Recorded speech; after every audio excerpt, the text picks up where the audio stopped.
Hello everyone, it's Heidi here from the Nest Kids CPR and Allergy, and today's video is going to be about that early introduction of the common allergenic foods. There's lots and lots of confusion about it and how we should be introducing these foods.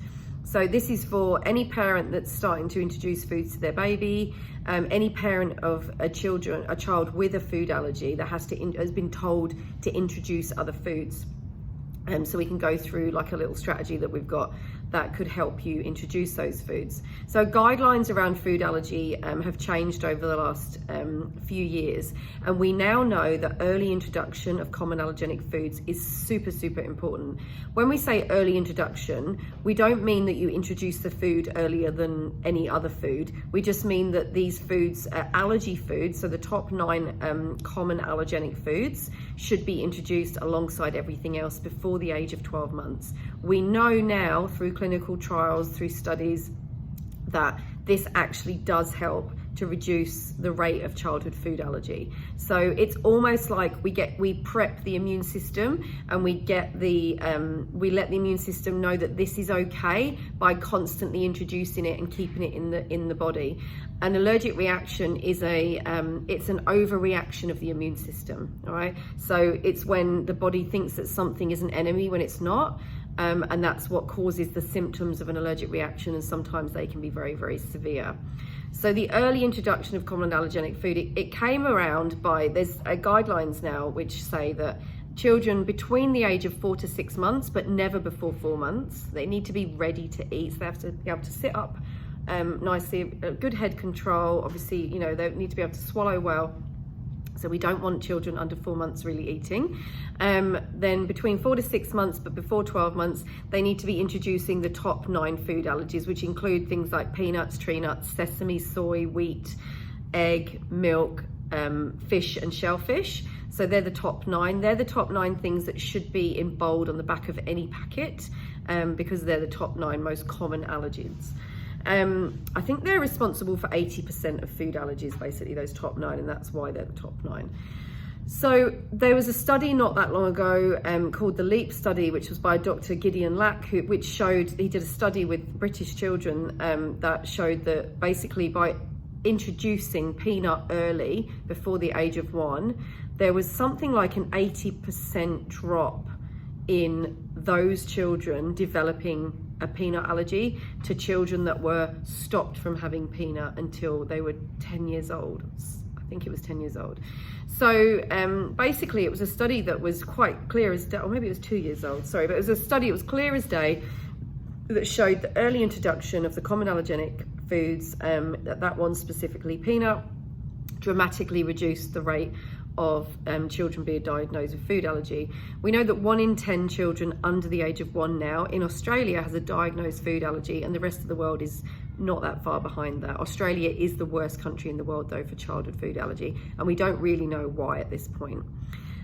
So if you are worried, if you have a child with a food allergy and you've been told to introduce other foods, then there is a way that we can do this through just a bit of a structured approach. Or if your child doesn't have food allergies and you just want to introduce those nuts and things like that, and you want a specific way to do it because you're just not sure where to start, then we'll go ahead and we'll talk now about how you can do that. So with a solid food, say you know, even if it's like crushed up nuts or anything like that, what we can do is you can get nut paste, so good quality peanut butter, or not Nutella, things like that, because that only has like 18% hazelnuts in it, or 13% hazelnut in it. So we want the pure nut butter, get the good quality stuff so that you know it's mostly that actual type of nut, or, you know, scrambled egg, or wheat, you know, like a wheat roll, or, you know, bread roll, something like that. So if you're introducing these things, what you can do is start off with 1/8 of a teaspoon. Now, if it's a young child, I would do this after their morning nap so that they're wide awake, and you shouldn't expect them to be like drowsy or anything like that. So start off with 1/8 of a teaspoon of that food, and give them that. And you can give them that, you can mix it with something, or you can just give them it straight, it doesn't matter. Then you wait 20 minutes and you watch for any signs of allergic reaction, okay? Then after that, after 20 minutes, or 20 to 30 minutes, it's not an exact science, but 20 to 30 minutes is fine. After 20 to 30 minutes, you can then double it to 1/4 of a teaspoon. then give them that. Again, you can measure it out with, you can mix it with yogurt or bolognese or whatever you like, strawberry sauce, whatever. You wait another 20 to 30 minutes. If there's no reaction, nothing at all, then you can double it to half a teaspoon. Give them that.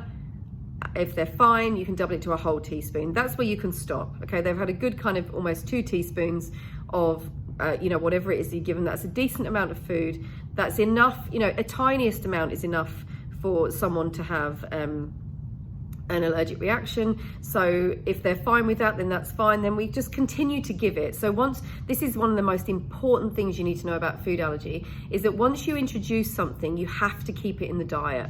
Okay, because again, we don't want to expose the child to it and they get, they might build some those IgE antibodies, and then they sit there, and then you don't introduce it anymore, and the body thinks that it's the body is not used to it, and it thinks it's some kind of enemy, and then 6 months down the line you reintroduce it again and there's an allergy. So you've got to keep it in the diet, even if it's just once a week. That's absolutely fine, but it's about consistent exposure, okay, not about amount.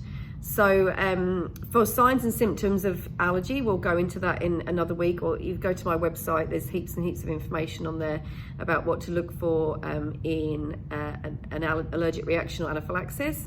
So I hope you found this helpful today. If you want more, then you can head on to the bottom of every page on our website. We've got our free first aid pocketbook, which is a PDF downloadable about all sorts of different CPR first aid situations with children and babies. We've got our free 5-day allergy mum survival series, which is 5 bite-sized videos delivered to your inbox every day for 5 days, with Facebook group support, with allergy nurses, and a workbook, which is amazing.